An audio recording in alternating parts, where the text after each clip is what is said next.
La sorteuse chronique en compagnie de sa grande amie Meg du côté du cinéma d'Amos pour la première chronique cinématographique de la sorteuse chronique. Vous en verrez d'autres éventuellement, mais là, nous venons d'écouter 3 films pour vous, dont le dernier de notre liste Sans loi. Et d'ailleurs, je trouve, Meg, que tu vas tout à fait concept avec le film de cowboy. Est-ce que tu caches un revolver sur toi? Non, mais j'ai un point américain par contre. D'accord. À brûle pour point, comment tu as trouvé ce film drôlement américain et sanglant, ma chère? Bien, en fait, je l'ai apprécié. Je m'attendais vraiment à ce que ça soit moins bon. Sauf que parfois, j'avoue que les côtés sanglants regorgent un peu de sang et de violence. Aussi, avec l'histoire, c'est basé sur des faits vécus. Donc, c'est intéressant de voir un peu toute la violence que cette histoire-là a dégagée. Mais les costumes, moi, c'est mon point fort, ainsi que les voitures. Je trouvais vraiment qu'on était dans une ambiance vieillot qui se rapporterait très bien à ces années-là. Donc, chapeau à la costumière ainsi qu'au décor pour les personnes qui ont fait travailler là-dessus. D'accord, donc on salue le travail des recherchistes. Mais justement, tu l'as mentionné, il y a quand même beaucoup de violence. Sans loi, c'est un film très, très masculin, a priori, mais basé sur une histoire vécue quand même. Donc, je crois pas qu'on peut parler de violence gratuite. Selon toi, est-ce que c'était aussi sanglant à l'époque? C'est dans les années 1920? Bien, tout comme le film l'indiquait, Sans loi étant le titre pas du film. Et d'après moi, c'était justement dans les années où est-ce que la loi avait énormément de difficultés à faire régner. Et comme on a pu voir aussi dans le film, des fois même la loi n'était pas forcément très droite et très sincère sur la morale. Donc, je trouve que la violence n'était pas forcément gratuite, surtout avec un titre comme ça, il fallait s'en attendre. Et là, nous parlons de sang qui gicle et de ketchup et de budget de ketchup. Tant qu'à être dans le sujet, pourquoi ne pas parler de Resident Evil, le premier film que nous avons vu, toi et moi?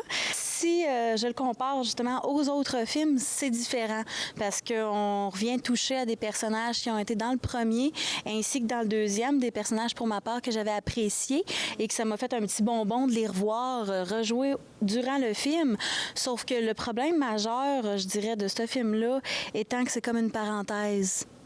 Si on va dans la suite des autres films, des 3 autres films, c'est comme si justement ce film-là était un arrêt dans le temps, qu'on attendait, qu'on avait une parenthèse, qu'on disait quelques informations qui nous aidaient à comprendre un peu mieux les autres films, mais ils ont accentué énormément sur l'action, sur bien sûr les horreurs et les zombies et compagnie, nous remettre un peu dans le bain de l'horreur des zombies.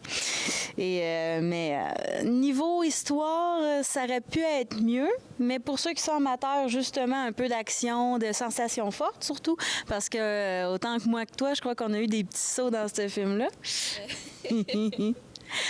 Oui. Oui, excuse-moi. Oui, je reprends le micro avant que tu partages trop de mauvais souvenirs me concernant. J'ai quand même une réputation à sauvegarder, là. C'est pas vrai que je me cache les yeux devant les zombies. Non, jamais, jamais. Mais pour les gens qui comme moi, aiment un peu moins les films, justement, non pas d'épouvante, science-fiction, un hybride entre les deux, est-ce qu'au niveau des zombies, Resident Evil, c'est comme un classique?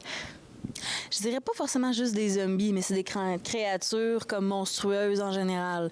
Les zombies, ça a été juste finalement le premier film pour starter, pour commencer plutôt la vague Resident Evil, mais à part ça, il y a beaucoup d'autres choses que juste des zombies dans ces films-là.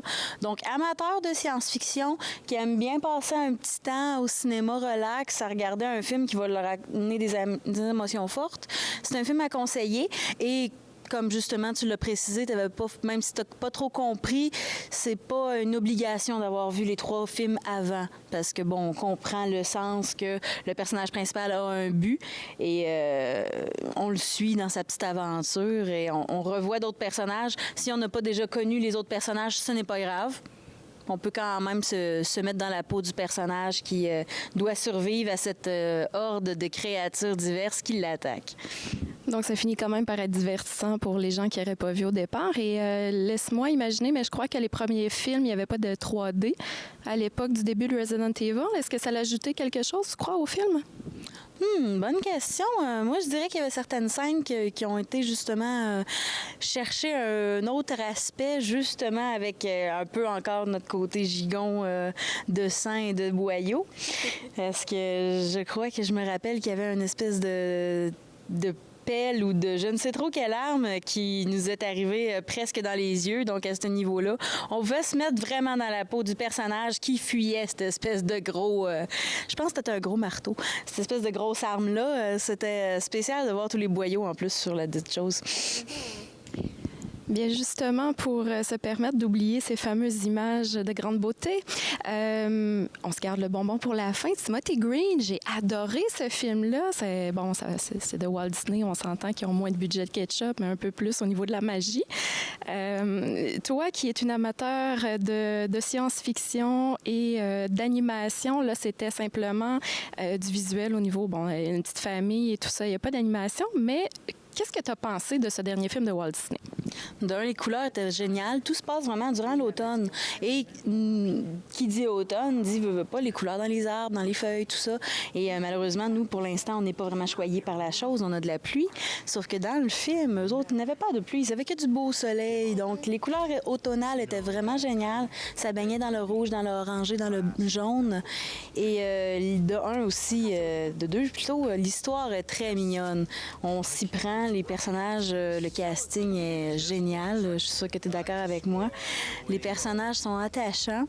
Et aussi, ce qui donnait un gros avantage à ce film-là, étant qu'habituellement, Disney a une préférence pour utiliser les points de vue des enfants.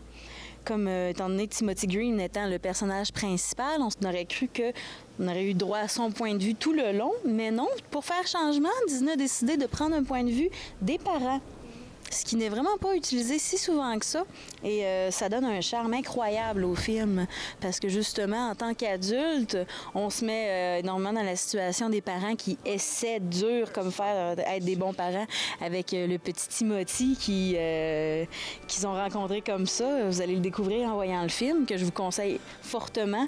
Merveilleux petit moment à passer entre amis ou en famille. C'est un film qui vient presque vous chercher les larmes aux yeux. Presque. Il me semble que j'ai vu une larme près de ton œil à la fin du film. D'ailleurs, moi aussi, je me mouille, entre guillemets.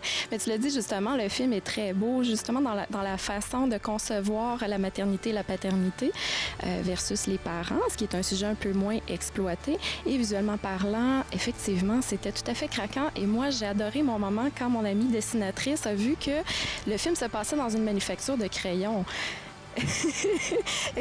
Comment tu as perçu justement le choix de travail, d'emploi des parents? Mon Dieu, j'ai trouvé ça astucieux parce que souvent, autant dans Walt Disney ou peut-être dans d'autres petits contes pour enfants, ils choisissent souvent que les parents ont une espèce de travail rigolo ou peu orthodoxe. Et le choix du crayon de bois, tout le monde a un foutu crayon de bois quelque part. Et c'est vrai, il y a des manufactures qui font. En quelque part. Ben oui, c'est ça. Ils sont créés, ils sont pas venus par magie sur Terre.